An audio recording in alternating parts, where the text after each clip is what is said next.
Welcome to MBQs classes. MBQs classes की free research और stat lecture series में आज का जो हमारा टॉपिक है वो बहुत सिंपल है। टॉपिक का नाम है ईबीएम और साइंटिफिक राइटिंग। दोनों टॉपिक जो हैं वो इंडिविजुअली 5-5 मार्क्स में आपसे सब्जेक्टिव एग्ज़ाम में पूछे जा सकते हैं और AIA PGT यानी MD एंट्रेंस एग्ज़ाम में भी यहाँ से MCQ बन जाता है। तो सबसे पहले हम ईवीएम पे आते हैं। ईवीएम का पूरा नाम क्या है? Evidence based medicine. जो नाम से ही क्लियर हो रहा है, यानी कि आपकी मेडिसिन और आपका ट्रीटमेंट जो है वो एविडेंस बेस्ड होना चाहिए, उसके ऊपर साइंटिफिक रिसर्च होनी चाहिए, उसको हम कहते हैं एविडेंस बेस्ड मेडिसिन। और नेक्स्ट टॉपिक का नाम है साइंटिफिक राइटिंग। इसका भी सीधा मतलब है कि आप जो भी रिसर्च पेपर लिखोगे उसको कैसे लिखा जाता है, उसको हम कहते हैं साइंटिफिक राइटिंग। तो बिना टाइम वेस्ट किए शुरू करते हैं। सबसे पहले जो हमारा पहला टॉपिक है वो है एविडेंस बेस्ड मेडिसिन। तो इसको याद रखने का सीधा ही फंडा है, इसको हम ईबीएम करके बोलेंगे। क्या बोलेंगे? ईबीएम बोलेंगे। ईबीएम 3 अक्षर का नाम है और ईबीएम के 3 पिलर होते हैं। यानी ईबीएम को जब आप एक्सप्लेन करोगे तब आप बताओगे कि ईबीएम जो है वो कॉम्बिनेशन है 3 कंपोनेंट का, या फिर ईबीएम को 3 पिलर का ग्रुप कहा जाता है, या ईबीएम के 3 पिलर होते हैं। क्या होते हैं 3 पिलर? ट्रिक है हमारी पीईसी। ईबीएम जो है वो क्या है? पैक है ना।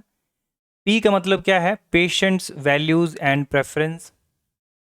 ई का मतलब क्या है? एविडेंस बेस्ड रिसर्च, है ना।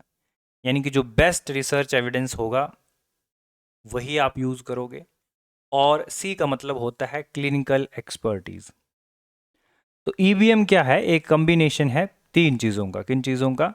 3 चीज़ों का। 3 चीज़ें क्या है? Best research evidence. जैसे मान लो आप काम कर रहे हो, आपका जो रिसर्च है वो है फीवर पे, और आपने, या फिर आपका रिसर्च है गुडुच्ची पे, और गुडुच्ची जो होती है वो बहुत अच्छी एंटीपायरेटिक एजेंट होती है, ये आपकी रिसर्च आपको बताती है। ठीक है, आपने ये पता कर लिया, या आपकी रिसर्च का रिजल्ट है कि गुडुच्ची एक बहुत अच्छी एंटीवायरल ड्रग है या फिर एंटीपायरेटिक एजेंट है। तो गुडुच्ची जो है या गुडुच्ची से बनने वाली दवाई जो है वो अब क्या है? एक एविडेंस बेस्ड मेडिसिन है। तो आपने बेस्ट रिसर्च एविडेंस प्रोवाइड कराया गुडुच्ची के लिए कि गुडुच्ची जो है, ये देखो, पूरी दुनिया को आपने बताया कि ये देखो मैंने गुडुच्ची के ऊपर रिसर्च करी है और मेरे पास बेस्ट रिसर्च एविडेंस है कि गुडुच्ची जो है वो इम्यूनोमॉड्यूलेटर है या फिर एंटीपायरेटिक है। दूसरा, उसी गुडुच्ची का प्रयोग कर करके और बेस्ट क्लिनिकल एक्सपर्टीज प्रोवाइड कराई। और तीसरा ये है कि पेशेंट की वैल्यूज़ और पेशेंट की प्रेफरेंस को भी आपने ध्यान में रखा। आपने गुडुच्ची के ऊपर रिसर्च करी तो गुडुच्ची जो है वो एक बेस्ट रिसर्च एविडेंस बन के बाहर आई। फिर उसी गुडुच्ची या गुडुच्ची घन बटी या फिर समसमनी बटी, इन सभी का प्रयोग करके क्लिनिकल एक्सपर्टीज सामने आई कि गुडुच्ची जो है वो क्लिनिकली प्रूव्ड है। पूरी दुनिया में आयुर्वेद के जितने भी विशेषज्ञ हैं वो गुडुच्ची का प्रयोग कर रहे हैं। और तीसरा जो है वो आपने पेशेंट की वैल्यूज़ को भी ध्यान में रखा कि गुडुच्ची से आप ऐसी दवाई बनाओगे जो इजीली अवेलेबल हो, सस्ती हो पेशेंट के लिए, और पेशेंट जो है, पेशेंट को आपने प्रेफरेंस दी।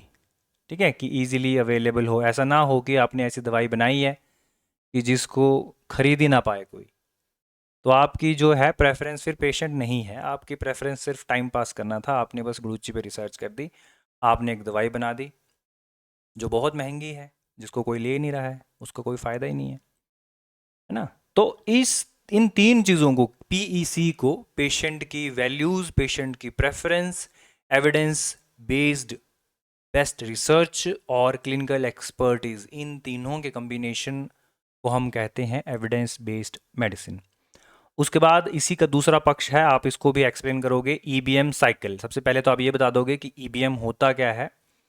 3 कंपोनेंट के ग्रुप को हम ईबीएम कहते हैं, और उसके बाद आप बताओगे एविडेंस बेस्ड मेडिसिन मिलती कैसे है, या एविडेंस बेस्ड मेडिसिन ढूंढी कैसे जाती है, बनाई कैसे जाती है। तो उसके 5 स्टेप होते हैं जिसको हम कहते हैं ईबीएम साइकिल। क्या कहते हैं? ईबीएम साइकिल, और वो ईबीएम साइकिल को याद रखने का सिंपल सा फंडा है 5A। क्या फंडा है? 5A। ए का मतलब है आस्क। सबसे पहले तो आप पूछो कि प्रॉब्लम क्या है। ठीक है, प्रॉब्लम ये है कि हमारे पास बहुत अच्छा एंटीवायरल ड्रग या फिर बहुत अच्छा इम्यूनोमॉड्यूलेटर नहीं है। ठीक है, प्रॉब्लम तो यही होगी कि जब भी प्रॉब्लम आती है, जब भी कोई नया वायरस इस दुनिया में आता है, तो लोग मरने लग जाते हैं, और उन लोगों को बचाने के लिए हमारे पास कोई बहुत अच्छा इम्यूनोमॉड्यूलेटर नहीं है, स्पेसिफिकली जब वायरस अटैक करता है। तो पहला पॉइंट है आस्क, पूछो कि प्रॉब्लम क्या है। सेकंड है एक्वायर। ठीक है, एक्वायर मतलब ढूंढो, ढूंढो फिर उस प्रॉब्लम का सॉल्यूशन क्या है। तो प्रॉब्लम हमने पूछ ली, प्रॉब्लम हमने देख ली। प्रॉब्लम ये है कि हमारे पास बहुत अच्छा आयुर्वेदिक इम्यूनोमॉड्यूलेटर नहीं है, तो हमने प्रॉब्लम ढूंढ ली। फिर हमने उसकी सॉल्यूशन ढूंढ ली, उसका सॉल्यूशन है गुरुजी। मैं आपको एक एग्जांपल के साथ समझा रहा हूँ ताकि आपके दिमाग में चीज़ें बैठ जाएं। फिर उसके बाद है अप्रेज। अब उस, क्योंकि आपने संहिताओं में ढूंढ लिया कि गुरुची जो है वो ज्वरघन है ना, ज्वरघनी है, या फिर वय स्थापन में यूज़ होती है, ठीक है, या फिर रसायन है, तो आपको पता चल गया कि यहाँ से हमें जो है वो बहुत अच्छा रिजल्ट मिल सकता है। तो फिर आपने उसको अप्रेज करना है, मतलब उसको चेक करना है, मतलब उसके ऊपर रिसर्च करनी है। जब आप रिसर्च ख़त्म कर लोगे तब आप उस रिसर्च वाली मेडिसिन को अप्लाई करोगे, तभी आप गुरुची से जो है वो दवाई बनाओगे, और उसी दवाई को आप पूरी दुनिया में यूज़ करोगे, और अप्लाई करने के बाद आप उसको असेस करोगे। ठीक है, आप लंबे टाइम तक ये ढूंढोगे कि क्या गुरुची बहुत अच्छी रसायन है, और अगर है तो क्या उसके साथ कोई कॉम्प्लिकेशन तो नहीं आ रही है, तो उसको कहते हैं असेसमेंट। तो इन 5 स्टेप से गुजर के जो भी ट्रीटमेंट प्रोटोकॉल या जो भी दवाई बनती है उसको कहा जाता है एविडेंस बेस्ड मेडिसिन। तो आपने ओवरऑल, जब भी आपसे 5 मार्क्स में पूछा जाएगा कि एविडेंस बेस्ड मेडिसिन क्या चीज़ होती है, तो आप सीधा बताओगे 3+5 का फंडा है। दिमाग में रखोगे क्या है? 3+5 का फंडा है। एविडेंस बेस्ड मेडिसिन 3 अक्षर का नाम है, इसके 3 पिलर होते हैं और इसके 5 स्टेप होते हैं। फिर वही बात, क्या आप अगर एग्जाम्पल नहीं बताओगे तो आप रिसर्च में अभी कच्चे हो, अभी अधूरे हो। पहला एग्जाम्पल, विरेचन proven useful in psoriasis through multiple trials. अब ये एग्जाम्पल जो सोरियासिस का है, जो विरेचन का है, वो बहुत जगह दिया हुआ है मैंने अपने नोट्स में। तो आप इसको, क्योंकि सारा ही सिलेबस तो नहीं आएगा पेपर में, पेपर में तो कुछ ही क्वेश्चंस आएंगे, तो आप इस एग्जाम्पल को ज़रूर यूज़ करोगे। जब मैंने 10 जगह एक ही एग्जाम्पल दे दिया है, मेरा 10 जगह एक ही एग्जाम्पल देने का एक ही मकसद है कि आपके दिमाग में वो बैठ जाए और आप एग्जामिनर को इम्प्रेस कर पाओ। ठीक है, विरेचन जो है वो बहुत अच्छा रिजल्ट देता है किसमें? सोरियासिस में। ठीक है, तो हमने इसके ऊपर रिसर्च करी, और रिसर्च के बाद हमें रिजल्ट मिला कि विरेचन बहुत अच्छा जो है वो रिजल्ट देता है सोरियासिस में। इसके बहुत सारे ट्रायल हुए हैं, मल्टीपल ट्रायल्स हुए हैं। तो ये क्या हुआ फिर हमारे पास? Evidence based medicine. मेडिसिन का मतलब औषध होता है, औषध का मतलब चिकित्सा होता है, चिकित्सा का पर्याय है औषध। चरक चिकित्सा चैप्टर 1 का श्लोक 1 हमने पढ़ा हुआ है। दूसरा एग्जाम्पल है कि अश्वगंधा जो है वो एंग्जाइटी में हेल्पफुल होता है, एंग्जियोलिटिक होता है। ये बात भी प्रूव हो चुकी है, आज पूरी दुनिया ये मानती है कि अश्वगंधा जो है वो एंग्जाइटी को कम करता है। पूरी दुनिया ये भी मानती है कि विरेचन से सोरियासिस का इफेक्ट कम होता है, या फिर सोरियासिस मैनेजमेंट में विरेचन बहुत हेल्पफुल है। तो ये दोनों चीज़ें एविडेंस बेस्ड मेडिसिन है। स्पेसिफिकली अगर आपने विरेचन, तो चलो पंचकर्मा का एक प्रोसीजर है, उसके बारे में तो आपने कम सुना होगा। बहुत बड़े बड़े जर्नल्स है जहाँ पर अश्वगंधा को एंग्जाइटी कम करने वाला ड्रग माना है। तो वो कहाँ से प्रूव हुआ? वो बहुत सारी रिसर्च करने के बाद प्रूव हुआ। और अश्वगंधा एंग्जाइटी कम करता है, अश्वगंधा इन तीनों चीज़ों को प्रूव करता है। कैसे? अश्वगंधा इजीली अवेलेबल है, ठीक है, हर एक फार्मेसी अश्वगंधा बनाती है। अश्वगंधा अगर पाउडर नहीं खाया जाता, चूर्ण नहीं खाया जा सकता, तो अश्वगंधा की टैबलेट है। अश्वगंधा अरिष्ट की फॉर्म में है, अश्वगंधा सिरप भी आता है, अश्वगंधा कैप्सूल की फॉर्म में भी है। तो हमने क्या किया, पेशेंट की वैल्यूज़ और पेशेंट की प्रेफरेंसेस को मेंटेन रखा। पेशेंट की वैल्यूज़ यही कि पेशेंट को सबसे सस्ते में हमने अश्वगंधा प्रोवाइड करवाना है, पहला पॉइंट ये है। और जिस वे में वो लेना चाहता है उस वे में हमने अश्वगंधा प्रोवाइड करवाना है, ठीक है। और पेशेंट सबसे ज़्यादा एंग्जाइटी से ही अफेक्टेड है इस टाइम पे, तो हमने अश्वगंधा के ऊपर ट्रायल किया। दूसरा ये है कि बहुत सारे डॉक्टर्स अश्वगंधा का प्रयोग कर रहे हैं, तो क्लिनिकल एक्सपर्टीज़ हैं अश्वगंधा के ऊपर और बहुत सारी रिसर्च अश्वगंधा के ऊपर हो चुकी हैं, तो बेस्ट रिसर्च एविडेंस है अश्वगंधा के ऊपर। तो अश्वगंधा जो है वो अब एविडेंस बेस्ड मेडिसिन का एक उदाहरण है। बाकी तीसरा एग्जाम्पल जो मैंने आपको बताया, गुडुच्ची जो है वो बहुत अच्छी इम्यूनोमोडुलेटर है, इसके ऊपर भी बहुत सारी रिसर्चेज हो चुकी हैं। तो ये था हमारा छोटा सा topic evidence based medicine. Next topic पे आते हैं, साइंटिफिक राइटिंग। फिर से उसी मुद्दे पे मैं वापस आता हूँ कि आपने कुछ भी कर लिया, अगर आपने वो लिखा नहीं तो दुनिया को कोई पता नहीं चलने वाला। ये वो ज़माना नहीं है कि गुरु ने अपनी जो ज्ञान है अपने पास रखा और शिष्य को नहीं दिया, गुरु मर गया और ज्ञान भी साथ में ही चला गया। आपको तभी स्मार्ट माना जाएगा जब आपने अपनी रिसर्च को पब्लिश किया, और वो रिसर्च पब्लिश भी एक तरीके से होनी चाहिए। ऐसे नहीं कि आपने अपनी रफ कॉपी में लिख दिया या आपने अपने रजिस्टर पे लिख दिया कि मैंने इसके ऊपर रिसर्च करी है, या आपने अपने तरीके से लिख दिया। वो एक फिक्स स्टैंडर्ड और एक फिक्स्ड पैटर्न में ही लिखा जाएगा, है ना। उसी को हम कहेंगे साइंटिफिक राइटिंग। और वो पैटर्न क्या होगा, वो पैटर्न भी ऐसा होगा कि पूरी दुनिया उसको पढ़ पाए, और उसी पैटर्न को हम कहते हैं साइंटिफिक राइटिंग। साइंटिफिक राइटिंग की क्या डेफिनेशन है, ध्यान से पढ़ो। It is a method of presenting research in a clear, structured and evidence based manner। आपने जो रिसर्च करी है उस रिसर्च को प्रेजेंट करने का, उस रिसर्च को क्लियरली एक स्ट्रक्चर्ड वे में और एक एविडेंस बेस्ड मैनर में प्रेजेंट करने के तरीके को साइंटिफिक मेथड कहते हैं या फिर साइंटिफिक राइटिंग कहते हैं। क्यों आपकी रिसर्च एक फिक्स स्टैंडर्ड में ही लिखी जाएगी, है ना। आप चाहे पूरे भारत में कहीं भी चले जाओ, किसी भी सरकारी हॉस्पिटल में आप जॉब करो, किसी भी सरकारी स्कूल में आप पढ़ो, किसी भी सरकारी कॉलेज में आप पढ़ो, अगर आप बीमार हो तो आपको एप्लीकेशन वैसे ही लिखनी पड़ेगी जैसे बचपन से लिखते आ रहे हो, है ना। सेवा में प्रधानाचार्य महोदय, ये निवेदन है कि मैं बीमार हूँ। पूरे भारत में ऐसे ही एप्लीकेशन लिखी जाती है। सेम पूरी दुनिया में रिसर्च आर्टिकल एक ही तरीके से लिखा जाता है ताकि उसको पूरी दुनिया में पढ़ा जा सके, और उसी तरीके को हम कहते हैं साइंटिफिक राइटिंग। कि राइटिंग आपकी साइंटिफिक होनी चाहिए। ऐसा क्यों, साइंटिफिक राइटिंग क्यों बनाई गई? ऐसा क्यों नहीं हुआ कि मैंने रिसर्च करी तो मैं अपने तरीके से लिख दूं, अपने शब्दों में लिख दूं? पहला, to communicate research finding effectively. पहली चीज़ तो यही है कि आपने जो रिसर्च करी है, आपने जो भी रिसर्च करी है उसको आप दुनिया को बताओगे तो आप इफ़ेक्टिवली बता पाओ, आपका जो भी डाटा हो वो बिल्कुल क्लियर हो और प्रेजेंटेबल हो। Second, to document the Ayurvedic knowledge scientifically. सबसे बड़ी बात तो यही है, रिसर्च आर्टिकल इसीलिए लिखे जाते हैं ताकि आपने जो भी रिसर्च करी है उसको एटलीस्ट उसकी डॉक्यूमेंटेशन तो हो, उसकी एक किताब तो बने, ताकि आप जब चले जाओ इस दुनिया से तो आने वाले बच्चे तो पढ़ें कि हमारे बुजुर्गों ने क्या किया है, उसको डॉक्यूमेंट तो करें हम। तो डॉक्यूमेंट करने के लिए ही साइंटिफिक राइटिंग यूज़ की जाती है।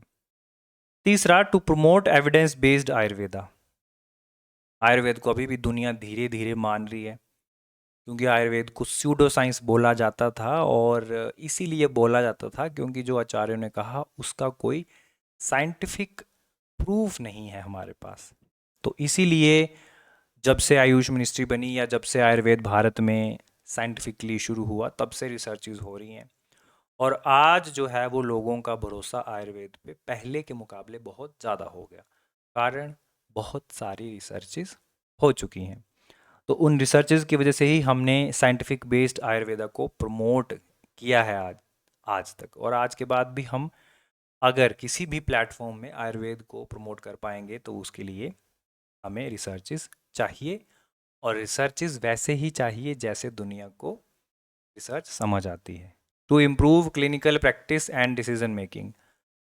आपने बहुत सारी किताबें पढ़ी होंगी, आज के युग में बहुत सारी साइंटिफिक बुक्स आ गई हैं आयुर्वेद पे कि आपने क्या क्या प्रैक्टिस करना है, कैसे किस बीमारी में कौन सी जो है वो दवाई देनी है। जैसे एक दवाई है BGR-34, ठीक है, वो CSIR और आयुष डिपार्टमेंट ने मिलके बनाई है BGR-34। तो वो डायबिटीज़ की मैनेजमेंट के लिए बहुत इफ़ेक्टिव है। अब क्योंकि ये एविडेंस बेस्ड मेडिसिन है तो इसका पूरी दुनिया में बोलबाला होगा, पूरी दुनिया इसको मानेगी। ठीक है, इसको बेशक ये आयुष ड्रग है, कोई भी इसको स्यूडो साइंटिफिक नहीं बोल सकता क्योंकि ये रिसर्च बेस्ड ड्रग है। अब हम आते हैं कि क्या कैरेक्टरिस्टिक्स होते हैं, क्या गुण होते हैं साइंटिफिक राइटिंग के। तो क्या गुण होते हैं साइंटिफिक राइटिंग से? आपकी रिसर्च में क्लैरिटी आती है, इजी टू अंडरस्टैंड। पूरी दुनिया में चाहे ट्रम्प आपकी रिसर्च पढ़ ले, उसको समझ में आ जाएगा कि क्या बोल रहे हो आप। एक्यूरेसी होती है, करेक्ट और प्रिसाइज डाटा होता है, बिल्कुल एक्यूरेट होता है। ऑब्जेक्टिविटी होती है, फ्री फ्रॉम बायसिंग। ऐसा नहीं है कि ज़बरदस्ती आपने एक पक्ष लेने की कोशिश करी होती है, आपने एग्जैक्टली वही लिखा होता है। साइंटिफिक राइटिंग में वही लिखना पड़ता है जो आपके रिसर्च में आपको मिला है, चाहे पॉजिटिव रिजल्ट हो चाहे नेगेटिव हो। ठीक है। And simplicity, avoid complex language. जब भी आप अपनी रिसर्च को एक्सप्लेन करो, कोशिश करो, जब आप एमडी में सिलेक्ट हो जाओगे या कुछ लोग एमडी कर रहे होंगे, तो कोशिश करो कि आप जो भी रिसर्च में लिखो आसान भाषा में लिखो ताकि दुनिया आपकी भाषा को समझ पाए। इसके अलावा लॉजिकल सीक्वेंस होता है, एक प्रॉपर सीक्वेंस होता है रिसर्च आर्टिकल लिखने का, है ना। तो जैसे रिजल्ट, रिसर्च आर्टिकल में रिजल्ट सबसे लास्ट में होता है, तो अगर किसी को सिर्फ रिजल्ट ही देखना है तो उसको पूरी रिसर्च पढ़ने की ज़रूरत नहीं है, वो सीधा रिजल्ट वाला बुक का रिजल्ट वाला पेज निकालेगा, क्योंकि उसको पता है कि कैसे लिखा गया है, साइंटिफिक वे में ही ये पेपर लिखा गया होगा।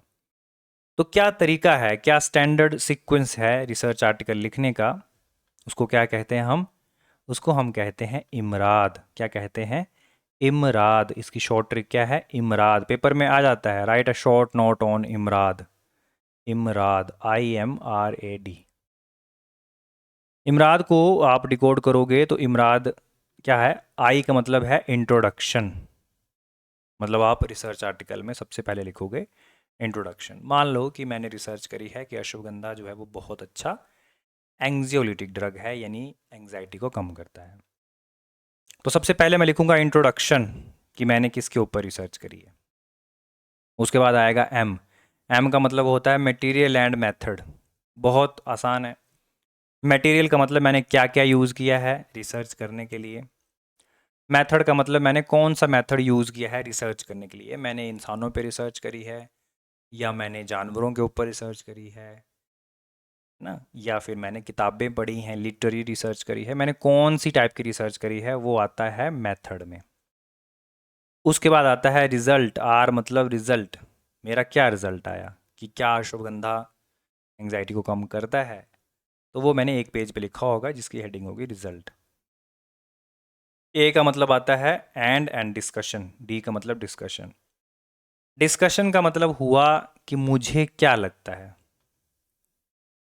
ना। रिजल्ट और डिस्कशन में फ़र्क है। देखो, मान लो मैंने 100 लोगों पे रिसर्च करी कि अश्वगंधा जो है वो एंग्जाइटी कम करता है, नींद लाने में हेल्प करता है, बीपी कम करता है। 100 में से 70 लोगों का जो है वो एंग्जाइटी कम होगी, बीपी कम हो गया, नॉर्मल हो गया। तो ये पॉजिटिव रिसर्च होगी कि हाँ अश्वगंधा काम करता है। फिर मैं बाद में डिस्कशन में ये लिखूंगा कि हाँ मुझे ये लगता है कि अश्वगंधा जो है वो इफ़ेक्टिव है। ठीक है, रिजल्ट में क्या है और मुझे क्या लगता है उसमें फ़र्क होता है ना। तो डी में जो डिस्कशन आएगा वो मेरा पक्ष होगा और आर में जो रिसर्च में हुआ होगा वो मैं बताऊंगा।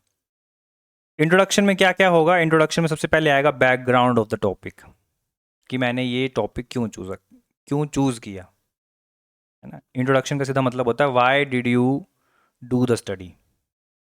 आपने ढूंढा ही क्यों, आपने क्यों रिसर्च करना चाहिए अश्वगंधा पे।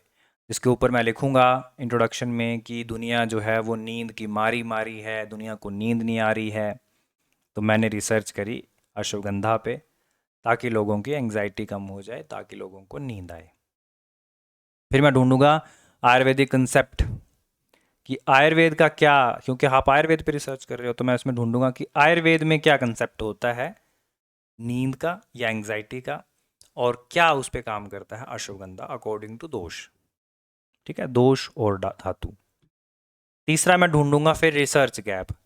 रिसर्च गैप का मतलब होता है पहले इस टॉपिक के ऊपर कितनी रिसर्च हो चुकी है और अब मैं इस टॉपिक पे कहाँ से रिसर्च करना चाहता हूँ। जैसे मान लो पहले अश्वगंधा के ऊपर दुनिया भर की रिसर्च हो चुकी है ना।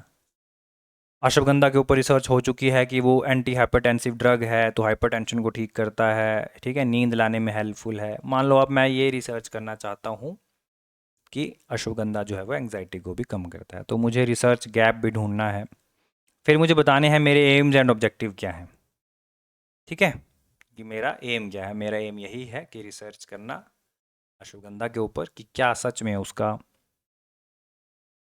इफेक्ट है एंग्जाइटी पे या नहीं। तीसरा है मेरे पास नेक्स्ट पॉइंट, स्टडी अप्रोच। मैं किस तरह की स्टडी करना चाहता हूं।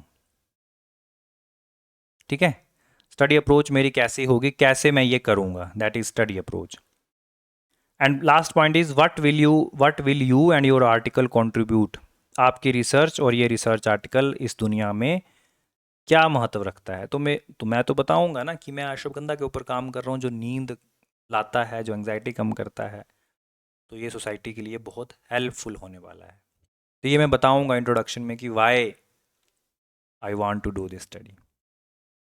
सेकंड पॉइंट आता है इमराद का मटेरियल एंड मेथड। तो मटेरियल का मतलब तो वही है कि मैं इस रिसर्च को करने के लिए मुझे क्या क्या मटेरियल चाहिए, और मेथड का मतलब है कि मैं कैसे इस रिसर्च को करूँगा। व्हाट डू आई डू, मैं क्या करूँगा। सबसे पहले मैं इसमें चूज़ करूँगा type of study design. Study design का मतलब होता है आप किस तरह से रिसर्च करना चाहते हो। क्या आप क्लिनिकल रिसर्च करना चाहते हो, क्या आप लोगों को अश्वगंधा देना चाहते हो और उनमें इफ़ेक्ट देखना चाहते हो, क्या आप चूहों को अश्वगंधा खिलाना चाहते हो, उनमें इफ़ेक्ट देखना चाहते हो, या फिर आप कोई कंप्यूटर वाली स्टडी करना चाहते हो, कंप्यूटेशनल डाटा उसी के ऊपर आप रिसर्च करना चाहते हो। तो आप किस तरह का स्टडी डिज़ाइन चूज़ करोगे, ये आप बताओगे मेथड में, कि मैंने जो रिसर्च करी तो मैंने कौन सा टाइप का स्टडी डिज़ाइन चूज़ किया था, कि मैंने 1000 लोगों के ऊपर रिसर्च करी, मैंने क्लिनिकल स्टडी करी। ठीक है, डिस्क्राइब द इंटरवेंशन। इंटरवेंशन का मतलब होता है आपने कैसे अश्वगंधा दिया। आपने लोगों को टैबलेट दी, बटी दी, अरिष्ट दिया, इंजेक्शन दिया, क्या किया। डाटा सोर्सेज, फिर आपके पास जो डाटा आया है उसके सोर्सेज क्या हैं, यानी लोगों से आपने डाटा लिया है, आप ओपीडी में बैठे थे, आप हॉस्पिटल गए थे, आप गांव में गए थे, क्या था डाटा सोर्सेज। फिर आएगा आउटकम मेजर्ड। ठीक है, आपको क्या आउटकम मिली। ठीक है, उसके बाद है डिस्क्राइब एनालिसिस, स्टैटिस्टिकल टेस्ट। अगले कुछ लेक्चर्स में हम पढ़ेंगे, बहुत सारे टेस्ट होते हैं, पैरामीट्रिक और नॉन पैरामीट्रिक टेस्ट। उन टेस्ट को ही आप वहाँ पे एक्सप्लेन करोगे कि मैं ये काई स्क्वायर टेस्ट इस पे लगाता हूँ। ठीक है, और एक और बात जो पिछले लेक्चर में बात हुई है, इथिकल अप्रूवल। ठीक है, कि आपकी जो भी रिसर्च है क्या वो इथिकल कमेटी से अप्रूव हुई थी या नहीं हुई थी, उसको हम कहते हैं इथिकल अप्रूवल। तो वो भी आप बताओगे। नेक्स्ट आता है फिर हमारा रिजल्ट। डिटेल इंडिविजुअल आप रिजल्ट में एक्सप्लेन करोगे कि आपने अगर इंसानों पे रिसर्च करी है तो उनकी डिटेल कौन कौन से इंडिविजुअल आपने इंक्लूड करे हैं और कौन कौन से आपने एक्सक्लूड करे हैं। या आपने एंग्जाइटी के ऊपर रिसर्च करी है तो आप बता दोगे कि मैंने 30 साल से ऊपर लोगों को इंक्लूड करा है, 30 से लेकर 50 साल तक। क्योंकि उस टाइम पर ज़्यादा एंग्जाइटी रहती है, उसी टाइम पे शादी होती है, उसी टाइम पे बच्चे होते हैं, तो ज़्यादा स्ट्रेस उसी टाइम पे रहता है। 30 से पहले तो बचपन होता है, जवानी होती है, उसमें कोई स्ट्रेस नहीं होता। एक्सक्लूड किस किस को करा है, तो आप लिख दोगे कि 30 साल से कम जो लोग थे वो मैंने इस रिसर्च में नहीं लिए हैं, 60 साल से ऊपर लोग भी मैंने रिसर्च में नहीं लिए हैं। इसमें आप एज, जेंडर वगैरह सब कुछ एक्सप्लेन करोगे रिजल्ट में। डेमोग्राफिक करेक्टरिस्टिक भी आप बताओगे, आप टेबल, फिगर, है ना, और प्रकृति लोगों की, उनका एज, ये सब चीज़ें आप उसमें बताओगे। एज, जेंडर, ये सारी चीज़ें आप रिजल्ट में बताओगे। तो पहले तो आप डिटेल बताओगे उन इंडिविजुअल की जो आपने इंक्लूड किए और एक्सक्लूड किए, उनका डेमोग्राफिक कैरेक्टरिस्टिक बताओगे, यानी कि उनका एज, सेक्स, मैरिटल स्टेटस, सब कुछ बताओगे। रिजल्ट आप बताओगे टेबल और फिगर्स में तो ज़्यादा बेटर होता है। जैसे आप क्रिकेट मैच देखते हो तो वहाँ पे आप देखोगे डिफरेंट ग्राफ और टेबल बनाते हैं, तो उससे ज़्यादा समझ आ जाता है लोगों को। फिर उसी रिजल्ट को आप रिपोर्ट करोगे। Report but do not interpret the result. इसका क्या मतलब है, ये लाइन बड़ी इंपॉर्टेंट है, इसको समझो। रिजल्ट जो भी है आप उसको रिपोर्ट करोगे, चाहे पॉजिटिव है चाहे नेगेटिव है। अगर आपने ये पाया कि अश्वगंधा वाकई काम करता है तब भी आप उसको लिखोगे। अगर आपने ये पाया कि अश्वगंधा बिल्कुल काम नहीं करता है तब भी आप उसको लिखोगे।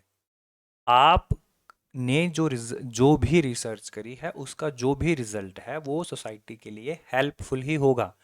आप झूठा नहीं लिखोगे कि अश्वगंधा ने काम नहीं किया और आप ज़बरदस्ती लिख दो कि नहीं नहीं काम करता है, वो लोगों को ठगना हुआ। और negative research is also research. अगर आपने ये पाया कि अश्वगंधा काम नहीं करता है तो वो भी बहुत अच्छी बात है, उससे दुनिया को कम से कम ये पता चलेगा कि इस चीज़ पे टाइम वेस्ट नहीं करना है।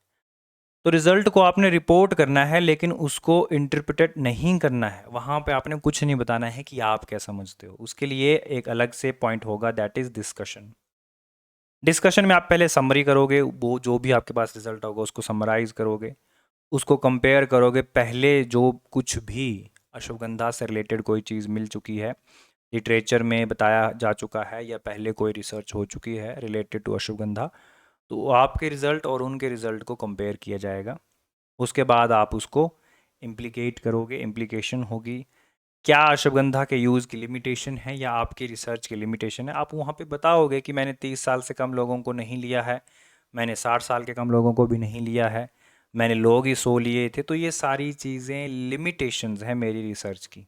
हो सकता है कि अश्वगंधा बहुत अच्छा काम करे अगर 100 की जगह 1 लाख लोगों पे काम किया जाए और सबको अश्वगंधा दिया जाए। ठीक है। Recommendations for action and future study आप बताओगे, रेकमेंड भी करोगे जो आपके आने वाले जूनियर्स हैं उनके लिए, कि अगली बार मैं ये रेकमेंड करूँगी या करूँगा कि अश्वगंधा के ऊपर वो और अच्छे से काम किया जाए। और लास्ट में आप कंक्लूड करोगे कि आपके रिसर्च का कंक्लूजन क्या हुआ, फिर आप बोलना क्या चाहते हो, आपकी रिसर्च का एंड पॉइंट है क्या। तो ये सारी चीज़ें जो भी आपने करी हैं वो आप एक स्पेसिफिक स्टैंडर्ड में, एक स्पेसिफिक तरीके से एक सीरीज़ में लिखोगे, और उस सीरीज़ को हम क्या कहते हैं, इमराद, IMRAD। इंट्रोडक्शन, कि आपने रिसर्च क्यों करी, क्या ज़रूरत थी इस टॉपिक पे रिसर्च करने की। मटेरियल एंड मेथड, क्या मटेरियल आपने यूज़ किया, किस तरीके का स्टडी डिज़ाइन यूज़ किया, कौन सा मेथड यूज़ किया आपने रिसर्च करने के लिए। रिजल्ट, आपको क्या रिजल्ट मिला, पॉजिटिव मिला, नेगेटिव मिला, क्या मिला। डिस्कशन, आपको क्या लगता है कि आपके रिसर्च से आप क्या कंक्लूड करना चाहते हो। इसको कहते हैं इमराद और इसी को कहते हैं साइंटिफिक राइटिंग।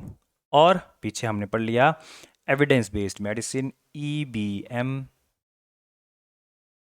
और एविडेंस बेस्ड मेडिसिन में EBM जो थे, EBM की साइकिल थी PEC, और उसके EBM का जो ट्राइएड था, 3 पिलर थे वो थे PEC, और जो साइकिल थी उसमें थे 5A।